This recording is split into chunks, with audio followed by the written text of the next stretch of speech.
you're a professional chef, and so you're cooking every day. You're setting up new menu ideas.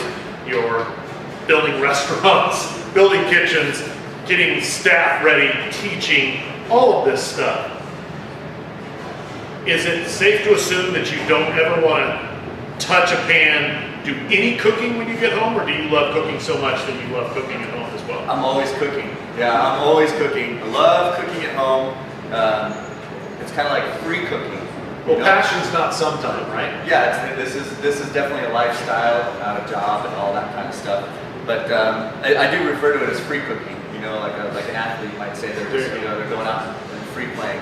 So it gives me a chance to experiment, have fun, do things that I normally wouldn't do for the restaurant. But I do love it, and now the kids have gotten old enough. My son's Caden's 12 and Michaela's 9, and so they're getting in the kitchen, and they're getting involved. They want to be involved. It's easier to get them involved. Right. And that's great. Yeah, so we're doing a lot of stuff at home too. And they make great stuff at home. Yeah, really, really good. Yeah, really proud. And sometimes I'm surprised at the level at which they can perform.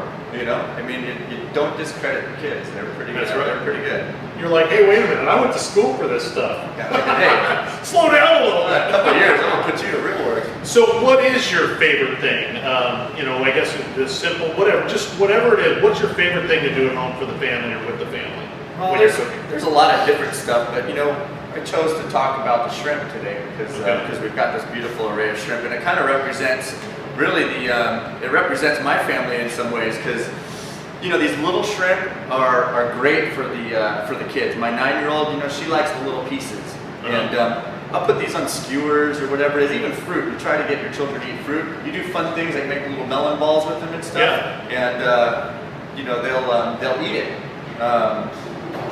For my wife, she loves shrimp cocktail, and you all have these pre-cooked. I believe these are 1620s. These are basically jumbo shrimp, right? Large shrimp, and they come pre-cooked, ready to go. Well, they are ready to go, but I just want to interject here. The one thing that I've learned about thawing out shrimp or shrimp that you're buying that's pre-cooked is people go, okay, I've thawed it out, and now I'm just going to take it out and lay it out. Pre-cooked shrimp needs to be rinsed.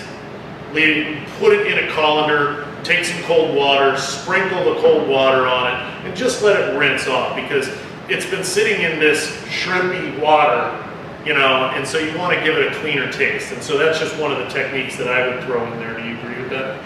Yeah, if it's sitting in the juice, it's not it could taste fishy or off. Right, People might misconstrue that as not being good. Yeah. But anyway, they're really useful, and if you're in a pinch, or if you're doing especially shrimp cocktail, absolutely perfect. And then these guys look at those things. Look at those things. They're huge. Flintstones, meet the Flintstones. You Yeah. throw this on the side of your car, it tips over. Yeah, those are nice shrimp. So that would be something where I could play around with it, and as always, it being a lifestyle more than a career, I might be sitting there going, well, maybe I could stuff these, maybe I could use that in some way in the future, and I'd butterfly and stuff it with some jumbo lump crab or something like that, right? And Gabe's address is we're having dinner, bringing the wine.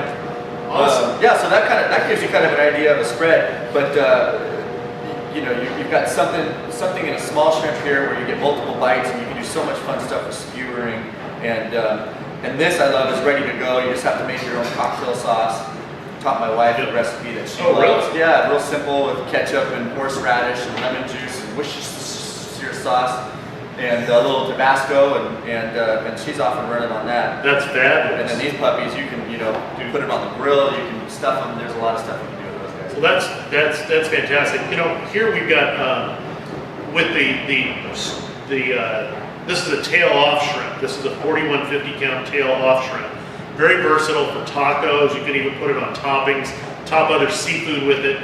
I do a cool little chili lime recipe, and I'm going to tell you now, the hot skillet is it for me. I like to barbecue, and I love the whole feeling of barbecue and the community and that whole thing, but for my money, the hot skillet is... Cast iron skillet? Yeah, cast iron skillet is everything. And it's cast iron because it gets even a higher heat, right? I think the best or the biggest advantage of cast iron is it maintains the heat because it's thick and, and it takes so long to get it going.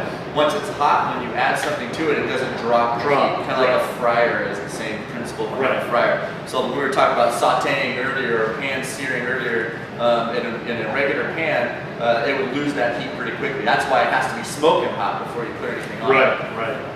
That's awesome. That's awesome. So shrimp is what Chef Gabriel Caliendo cooks when he's at home. His favorite thing. I'm sure he cooks a lot more, but this is the simple deal to go here. And you've got the big, God, I don't even know if they've got a name for these. These are 6 to 8 to the pound.